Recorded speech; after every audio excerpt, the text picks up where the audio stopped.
There are many challenges when we're presenting data in our communications. I think one of them is, like any kind of communication, really, have we really thought about our audience, what we're trying to achieve, our overall key points? Because that data should be there to support our overall aims and should really resonate with the audience we have in mind. Sometimes it can be tempting just to, shove a load of data in because we think maybe it's somehow more impressive or it could look sophisticated. But we're trying to really make the complex clear, not the clear complex. So one of the challenges is always going back to that same old discipline of who am I communicating with, what am I trying to achieve, and then asking yourself, okay, to achieve my goal, what's the best way of doing that? Is it words? Is it data? Is it a mixture of the two? Is it visualized data? When it comes to visualizing data, it can be a challenge for some people to really understand or identify what's the best form of visual to use. Should it be a bar chart? Should it be a line graph, scattergram? There are many, many options. One of the things I hear a lot when I work with people is they're not quite sure. They almost feel a little bit intimidated about which type to use. If we're using visuals, once we've chosen one, trying to keep it relatively straightforward and simple. There is a temptation again to want to make it in our minds sophisticated, which really comes across as unnecessarily complex. And one last thing I would say, if you are presenting numbers within text, sometimes we have, for example, this was up by 12% this quarter, this compared with a rise of 40%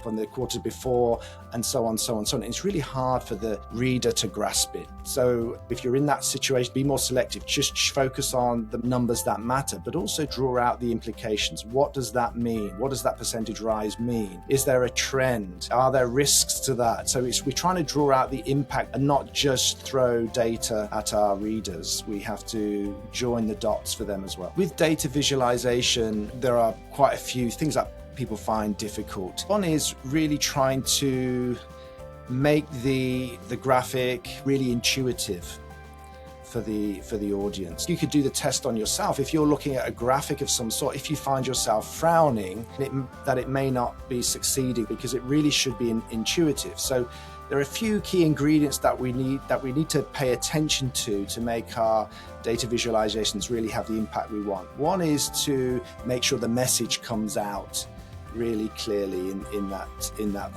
visuals.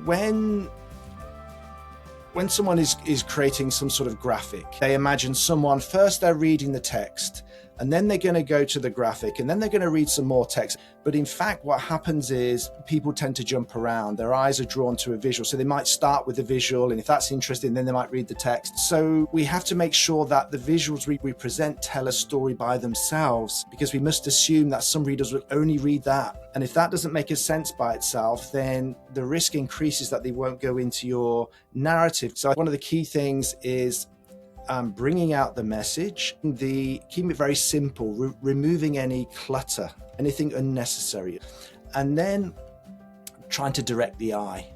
Where do you want them to look?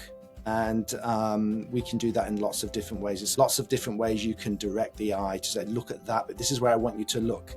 And this supports the overall message. So another potential pitfall when visualizing data is using the wrong type of graphic or the wrong type of chart. We have these different options available to us, and it can be a bit tricky to know what's the best tool for the job. So again, it goes back to, what am I trying to achieve? What's the message? Am I trying to show there's a trend here?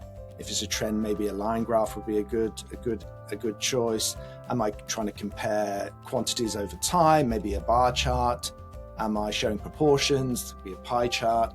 So it's really going back and make sure the dog is wagging the tail. What I mean by that, sometimes people get fixated. I want to use this type of graphic, and that's almost leading them, rather than thinking, what am I trying to achieve? What's the message here?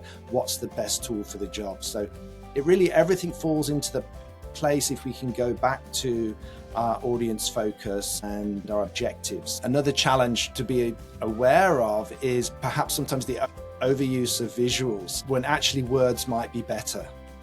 For example, if there's something, just a very simple thing to express, item A is 100% more expensive than item B, we can very simply express that in a sentence, and we don't need a bar chart with two columns to make that point.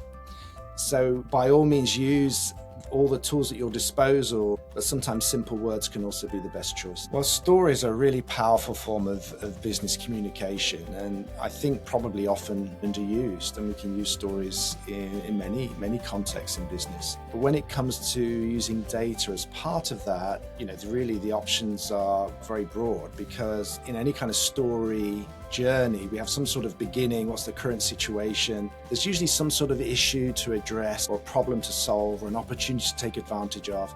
And then there's a way forward, right? I mean, we can make it more complicated now, but that's the essence of a story structure. You can use data at any part of that journey, at one part or all parts. But the key thing is when we are using it is we have to make it meaningful. So what does this data mean for the people reading it? And we have to make sure that the data we're using supports the particular part of the story we're at the time. So making it meaningful means drawing out the implications, giving any insight, giving any impact, and not just giving data on its own.